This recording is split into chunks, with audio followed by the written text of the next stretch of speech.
Hello दोस्तों, स्वागत है आपका द स्टडी हब में। हमारा आज का टॉपिक है न्यूटन्स लॉज ऑफ मोशन। तो न्यूटन ने जो लॉज दिए थे, 3 लॉज ऑफ मोशन दिए थे, उनको आज हम डिस्कस कर लेंगे। बेसिकली न्यूटन से पहले भी ये लॉज देने की साइंटिस्ट ने कोशिश की थी। एरिस्टोटल ने, ठीक है, एरिस्टोटल ने ये लॉज देने की कोशिश की थी। उसके बाद गैलीलियो ने ये लॉज देने की कोशिश की थी और अंत में न्यूटन इसमें सक्सेसफुल हुए और उन्होंने ये 3 लॉज ऑफ मोशन जो है ये दिए। और यही 3 लॉज ऑफ मोशन हम अपनी फिजिक्स में आज यूज करते हैं। ये जो 3 लॉज ऑफ मोशन है, न्यूटन के 3 लॉज ऑफ मोशन है, ये बेसिकली रिलेशनशिप है। किसके बीच में रिलेशनशिप है? Between the actual force acting on the body और मोशन ऑफ दैट बॉडी। ठीक है, कितना फोर्स जो है वो बॉडी पे अप्लाई हो रहा है और वो जो बॉडी है, वो जो ऑब्जेक्ट है, वो कितना ज़्यादा आगे मूव कर रहा है।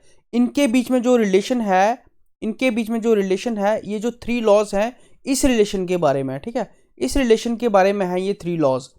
कितना फोर्स एक बॉडी पे लगता है और वो बॉडी कितना डिस्प्लेस होती है, वो बॉडी कितना मूव करती है, आगे मूव करती है या पीछे कितना मूव करती है, मतलब मूवमेंट उसकी किसी भी डायरेक्शन में हो, कितनी फोर्स के साथ उसकी कितनी मूवमेंट होती है, उस रिलेशनशिप के बारे में है ये 3 लॉज। ये जो 3 लॉज हैं ये फंडामेंटल इन नेचर हैं। फंडामेंटल का मतलब ये है, देखो, what is the difference between theory and law.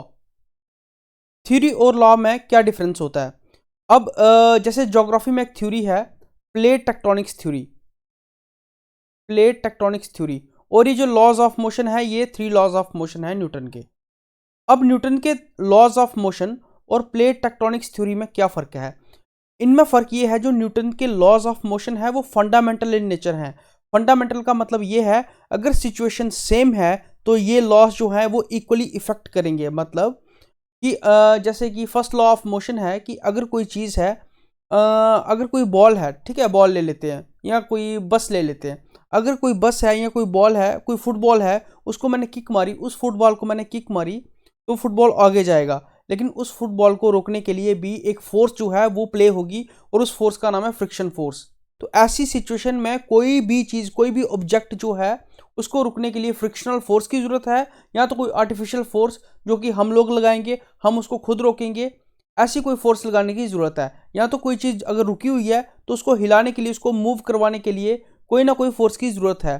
तो इसको बोलते हैं फंडामेंटल लॉ। मतलब ऐसी सिचुएशन में कोई ऑब्जेक्ट मूव करता है तो उसको रोकने के लिए, और अगर कोई ऑब्जेक्ट रुका हुआ है तो उसको चलाने के लिए फोर्स की जो नीड है वो पड़ेगी ही पड़ेगी। लेकिन थ्योरी क्या होती है? थ्योरी होती है जो हर सिचुएशन में एक जैसी जो है वो प्ले नहीं करती है। तो प्लेट टेक्टोनिक्स थ्योरी जो है वो क्या बोलती है, उसको थ्योरी क्यों कहते हैं? प्लेट टेक्टोनिक्स थ्योरी बोलती है कि जैसे कॉन्टिनेंटल प्लेट्स होती हैं, ये जो प्लेट्स होती हैं, इनके बीच में कई जगह पे थिकनेस जो है वो बहुत कम रहती है, तो नीचे कन्वेक्शनल करंट्स चलती हैं। क्या चलती हैं? कन्वेक्शनल करंट्स चलती हैं। हमारे अर्थ के अंदर क्या चलती हैं? कन्वेक्शनल करंट्स चलती हैं। और जहाँ पे ये थिकनेस कम हो, वहाँ से लावा जो है वो बाहर आता है। लेकिन कभी कभी क्या होता है कि जो प्लेट होती है उसके बीच में से भी लावा जो है इस प्लेट को फाड़ के बाहर आता है। इसका जवाब जो है वो प्लेट टेक्टोनिक्स थ्योरी जो है वो नहीं दे पाई, इसलिए हम इसको प्लेट टेक्टोनिक्स थ्योरी बोलते हैं। इसको प्लेट टेक्टोनिक्स लॉ नहीं बोलते। लॉ और थ्योरी में यही मतलब होता है कि थ्योरी जो है वो हर एक चीज़ पे खरी नहीं उतरती है। हो सकता है वो थ्योरी जो है वो किसी चीज़ को प्रूव कर रही हो, लेकिन हर सिचुएशन में वो उस चीज़ को प्रूव नहीं कर पाती हो। लेकिन लॉ जो होता है ना, वो हर सिचुएशन में उसको प्रूव करता है। इसलिए इसको हम क्या कहते हैं? Fundamental in nature. तो पहला जो लॉ है, ठीक है, न्यूटन का जो फर्स्ट लॉ है, वो हमें किसके बारे में बताता है? फोर्स और इनर्शिया के कंसेप्ट के बारे में बताता है। इसको देखते हैं आगे, फर्स्ट लॉ क्या बताता है। सेकंड लॉ डिफाइंस करता है फोर्स और मोमेंटम के बारे में। सेकंड लॉ हमें बताता है फोर्स और मोमेंटम के रिलेशनशिप के बारे में। और थर्ड लॉ हमें क्या बताता है? To every action there is equal and opposite reaction. देखो, फॉर एग्जांपल क्या है कि मैं एक पेड़ के सहारे बैठा हुआ हूँ, ठीक है, एक ट्री है मेरे पीछे, मैं उसके सहारे बैठा हुआ हूँ। अब जैसे मैंने पटेल लगाई है ट्री के साथ, ठीक है, ट्री के साथ अपनी बैक लगा के बैठा हूँ, जितनी फोर्स के साथ मैं ट्री को पुश कर रहा हूँ, उतनी ही फोर्स के साथ ट्री जो है वो मुझे पुश कर रहा है। ठीक है। सेकंड एग्जांपल जैसे है कि हम किसी को थप्पड़ मारते हैं, ठीक है, जब हम किसी को थप्पड़ मारते हैं तो थप्पड़ मारने से जितना उसको हिट होता है, ठीक है, अगले इंसान को जितना हिट होगा उतनी ही फोर्स के साथ हमें भी हाथ के अंदर, अपने हाथ में हिट होगा, सेम ही रिएक्शन होगा। एक और एग्जांपल देख लेते हैं, रिकॉयल ऑफ गन। गन का रिकॉयल होता है जो, जैसे जो गन होती है उसमें से जब हम बुलेट फायर करते हैं तो बुलेट फायर करने के बाद गन जो होती है वो भी पीछे रिकॉयल होती है। अब जो गन है वो कम रिकॉयल होती है पीछे, और जो बुलेट है वो ज़्यादा आगे जाती है, वो ज़्यादा स्पीड से आगे जाती है। लेकिन गन क्यों कम रिकॉयल होती है? गन को भी तो इक्वल एंड, अगर इक्वल एंड अपोजिट रिएक्शन है तो गन को भी उतनी फास्ट पीछे आना चाहिए हमारी तरफ जितनी फास्ट बुलेट जा रही है। लेकिन ऐसा नहीं होता। ऐसा क्यों नहीं होता? क्योंकि जो गन का मास है वो ज़्यादा है। बुलेट का मास जो है, बुलेट इतनी सी है यार, ठीक है, बुलेट इतनी सी है, और गन कितनी बड़ी है? गन तो इतनी बड़ी है। तो बुलेट जब इधर से फायर होगी तो ये बुलेट का मास जो है वो कम है और गन का मास ज़्यादा है, तो गन जो है वो सिर्फ लिटिल बिट पीछे जाती है। तो ये बताता है हमें थर्ड लॉ ऑफ मोशन।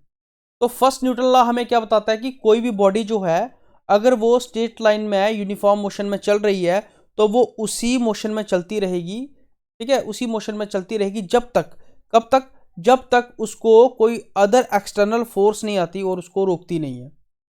अगर वो चल रहा है तो एक्सटर्नल फोर्स कोई उस पर एक्ट नहीं करती उसको रोकने के लिए, तब तक वो चलता रहेगा।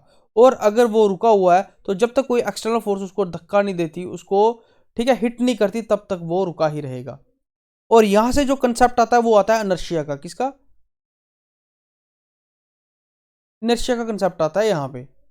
इनर्शिया क्या बोलता है कि किसी ऑब्जेक्ट की टेंडेंसी क्या है। टेंडेंसी क्या होती है? टेंडेंसी होती है कि वो किस व्यवस्था में रहना चाहता है। जैसे एक बॉल है, रेस्ट में पड़ी है, तो ये रेस्ट में ही पड़ी रहना चाहती है। अगर आप जबरदस्ती इसको क्या करोगे, हिट करोगे, तभी ये आगे जाएगी। और अगर ये चल रही है, अगर ये चल रही है, ये बॉल अगर चल रही है तो ये चलना ही रहना चाहती है। ये बॉल जो है वो चलते ही रहना चाहती है जब तक फ्रिक्शनल फोर्स एक्ट नहीं करती और इसको स्टॉप नहीं करती। तो ये होती है टेंडेंसी, इसको बोलते हैं इनर्शिया। सिंपल लैंग्वेज में इसको इनर्शिया बोलते हैं कि किसी बॉडी की टेंडेंसी जो है वो चलते रहने की है या रुकने की है, उसको क्या बोलते हैं? इनर्शिया हम बोलते हैं उसका। फॉर एग्जाम्पल, अगर आप बस में खड़े हो, ठीक है, एक बस है, एक बस में यहाँ पे बंदा बैठा हुआ है, ठीक है, अगर ये बस जो है, ये बस चल रही है, ये जैसे ही बस जो है वो ब्रेक लगाएगी तो ये सारे लोग जो है आगे जाएंगे, ठीक है, ये सारे लोग आगे जाएंगे। और अगर ये बस जो है अगर खड़ी हुई थी, जैसे ही चलेगी तो सारे लोग जो है वो पीछे जाएंगे। ये क्या है? इनर्शिया का एक एग्जाम्पल है। क्योंकि यहाँ पे जो लोग थे वो रेस्ट में थे, वो रेस्ट में ही रहना चाहते थे, उनकी टेंडेंसी जो थी वो रेस्ट में रहने की थी। लेकिन बस जैसे ही मोशन में आती है तो ये क्या करते हैं? पीछे को खिसक लेते हैं, ठीक है। पीछे को झटका लगता है ना, पीछे को झटका इसीलिए लगता है क्योंकि आपकी जो बॉडी थी वो रेस्ट में ही रहना चाहती थी, इसलिए पीछे को झटका लगता है। और यहाँ पे बॉडी जो है वो मोशन में है, लेकिन जैसे ही ब्रेक लगाती है तो बस रेस्ट में आ जाती है, तो इसलिए आपको क्या होता है कि आगे को जो है झटका लगता है। Newton second law of motion, the rate of change of momentum is directly proportional to the force take place in the direction in which the force acts. Momentum क्या होता है? मोमेंटम को हम डिनोट करते हैं P से, ठीक है। जब रेट ऑफ चेंज लग जाता है तो वो आता है नीचे T, is directly proportional to the force, ठीक है। जब भी रेट लगता है तो नीचे T आ जाता है। तो एक्सेलरेशन क्या होती है? Rate of change of velocity. Rate of change of velocity क्या होती है? एक्सेलरेशन।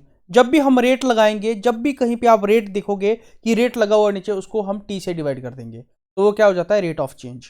रेट ऑफ चेंज को हमेशा T से ही डिवाइड करते हैं, रेट ऑफ चेंज में T से डिवाइड करते हैं। इसको हम देखते हैं अभी डिटेल में आगे। ये जस्ट एक आपको मैंने बताया कि 3 लॉस हैं, तो इस तरह की इनकी डेफिनेशंस हैं।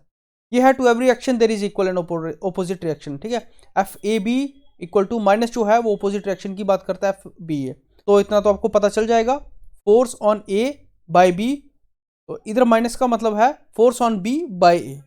तो Newton's first law of motion यही बोलता है, if every body continues to be in a state of rest और इन ए यूनिफॉर्म मोशन और moving in a straight line, वो रिमेन करेगा किसमें? वो रेस्ट में ही रहना चाहेगा और वो मूव करते ही रहना चाहेगा जब तक उस पर कोई एक्सटर्नल फोर्स जो है वो एक्ट नहीं करती। सिंपल सा लॉ है, ठीक है। आपके एग्जाम्स में कोई ज़्यादा इतना हाई फाई नहीं पूछेंगे, सिंपल सा लॉ है। इसको लॉ ऑफ इनर्शिया भी बोलते हैं। तो न्यूटन्स के फर्स्ट लॉ को लॉ ऑफ इनर्शिया भी बोलते हैं। न्यूटन्स के फर्स्ट लॉ को लॉ ऑफ इनर्शिया बोलते हैं। तो ये मतलब अदर वर्ड्स में डेफिनेशन लिखी है, ऑब्जेक्ट कैन नॉट स्टार्ट और स्टॉप। ये स्टॉप भी नहीं हो पाएगा, खुद से स्टार्ट भी नहीं हो पाएगा, और ये डायरेक्शन भी अपनी जो है चेंज नहीं कर पाएगा जब तक इसके ऊपर एक्सटर्नल फोर्स जो है वो एक्ट ना करे। Also called the law of inertia. First law को लॉ ऑफ इनर्शिया भी बोलते हैं। इसकी एग्जांपल क्या है? एक बॉल है, वो रोल कर रही है ग्राउंड पे, ठीक है, रोल करती जा रही है, वो तब तक रोल करेगी जब तक उसका जो है मोशन ब्रेक नहीं होगा। और मोशन ब्रेक कैसे होगा? फ्रिक्शनल फोर्स के साथ।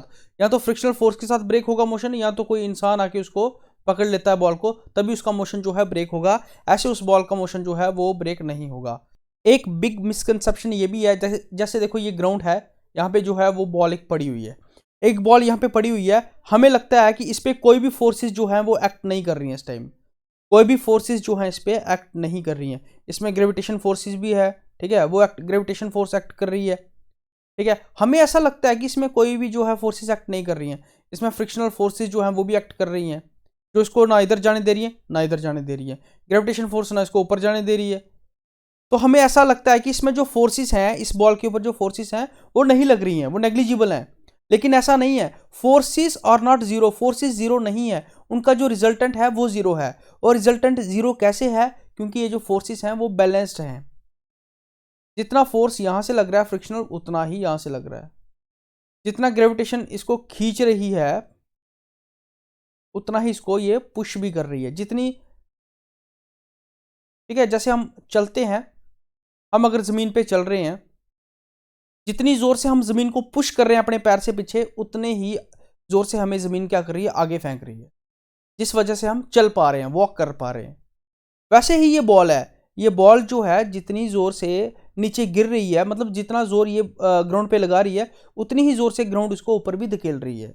इनर्शिया क्या होता है आपको पता है? किसी चीज की टेंडेंसी रेस्ट में रहने की तो वो रेस्ट में रहेगी, किसी चीज की टेंडेंसी है कि मोशन में रहना तो वो मोशन में रहेगी, अनटिल अनलेस जब तक कि कोई एक्सटर्नल फोर्स जो है वो एक्ट ना करे और उसकी मोशन को या उसके रेस्ट को या उसकी डायरेक्शन को डिस्टर्ब ना करे, तब तक वो वही रहेगा। और जो इनर्शिया होता है वो directly proportional to the mass of the body होता है। जैसे जैसे मास बढ़ेगा इनर्शिया भी बढ़ेगा, मास कम होगा इनर्शिया भी कम होगा।